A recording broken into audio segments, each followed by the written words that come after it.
बेटा क्वांटाइजेशन के अंदर बताया गया था बेटा कि Q इक्वल टू एन ही होता है, और क्वांटाइजेशन हमें ये बताना चाह रहा था कि स्मॉलेस्ट चार्ज पार्टिकल कौन है और स्मॉलेस्ट चार्ज की अमाउंट और वैल्यू कितनी है। और हमने वहाँ पे देखा था बेटा इलेक्ट्रॉन के पास जितनी चार्ज होती है वही स्मॉलेस्ट होती है। और क्वांटाइजेशन हमें ये समझाना चाह रहा था कि चार्ज कभी भी फ्रैक्शन में नहीं आएगा, चार्ज कभी भी फ्रैक्शन में नहीं आएगा।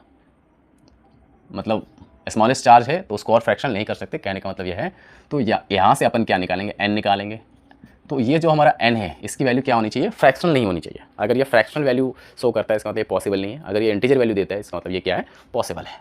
तो अपन उस चारों को बारी बारी चेक कर लेंगे, चेक करने के बाद पाएंगे कि n की वैल्यू क्या आ रही है आपकी, फ्रैक्शनल आ रही है, इससे पॉसिबल नहीं है। जैसे मैं बता दूँ पहला ऑप्शन में जो लिया गया है वो कितनी लिया गया है, वो लिया गया है Q की वैल्यू कितनी दी हुई है 4.0 इंटू 10⁻⁹ कूलम, 10⁻⁹ कूलम। अब इसको आपको 1.6 इंटू 10⁻⁹ कूलम से डिवाइड करना बेटा। कूलम ने कूलम को मार दिया, 19 को मार दिया।